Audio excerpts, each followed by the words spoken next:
Welcome to Roma village story. Hi বন্ধুরা, তোমাদের সঙ্গে নতুন কিছু আমি একটা জিনিস শেয়ার করছি। দেখো, আমাদের মা এখানে আগমন হয়ে গেছে, তো রেডি হচ্ছে, তো হয়েই গেছে মা। আর মা চলে এসেছে আবার 1 বছর পরে। এই দিনটার জন্যই আমরা অপেক্ষা করেছিলাম। তো এখানে আমরা দেখো সবাই মিলে মাকে নিয়ে যাওয়া হচ্ছে পুজো মণ্ডপে।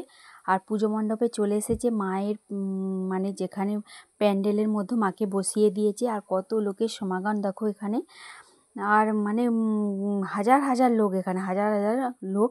আর এখানে আমাদের মায়ের পুজোটা হচ্ছে আমাদের শ্মশানের মধ্যেই হয়।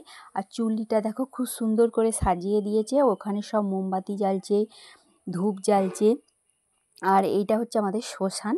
তো আজকের দিনে যে এখানে এত লোকেরই, আর দেখো এখানে আমরা বসে আছি এদিকে, আর এইদিকে দেখো মায়ের পুজো আরম্ভ হয়ে গেছে। কত পুজো পড়েছে দেখো, অনেক লোক পুজো পড়েছে। আর এখানে পুজো তো আরম্ভই হয়ে গেছে, পুজো করছে। এত ভালো লাগে এই দিনটার জন্য, আমরা অপেক্ষা করে বসে থাকি যে কবে আসবে। আবার চলে এসেছে 1 বছর পরে, চলে এসেছে মা আমাদের। তো দেখো এইদিকে পুজো হচ্ছে এখন, এইটা 1 সপ্তাহ ধরে অনুষ্ঠানটা চলবে। আর এদিকে হচ্ছে যাত্রা, মানে হয়েছে 2 দিন যাত্রা হয়েছে। আর আজকে হচ্ছে এটা অর্কেস্ট্রার হচ্ছে। তো ভালো মানে শিল্পী নিয়ে এসেছিলো এখানে। তো অর্কেস্ট্রার যাত্রা, আর একদিনও একটা অনুষ্ঠান ছিল, সেই দিনকে আমরা তো যাইনি দেখতে।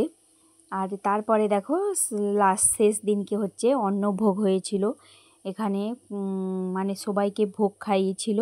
আর অনেক লোক এসেছিল চারিদিক থেকে, অনেক লোক পুরো গোটা মাঠে লোক, একবারে বড় মাঠ একটা।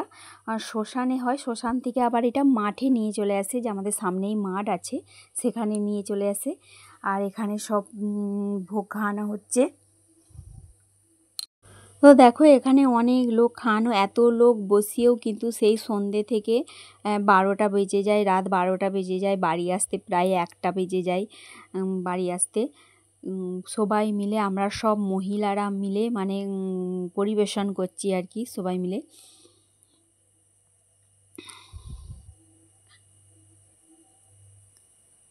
দেখো এখানে এখন তো লাইন কমে এসেছে, আগে কিন্তু প্রথমে অনেক লাইন বসেছিল দুদিকের মধ্যে।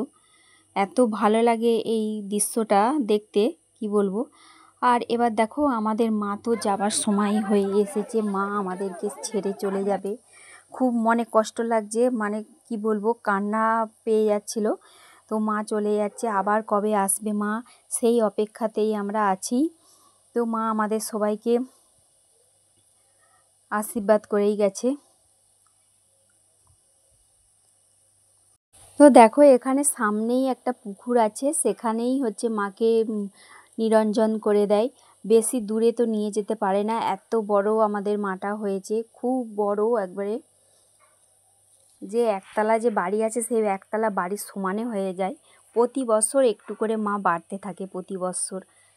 তো মাঠ থেকে সামনেই পুকুর আছে, সেখানেই আমাদের মা নিরঞ্জন হয়ে যাচ্ছে, আবার আসবে মা।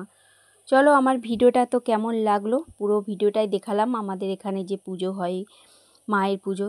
তো ভিডিওটা যদি ভালো লাগে তো আমার পাশে থাকবে, আর চ্যানেলটাকে একটা সাবস্ক্রাইব করবে।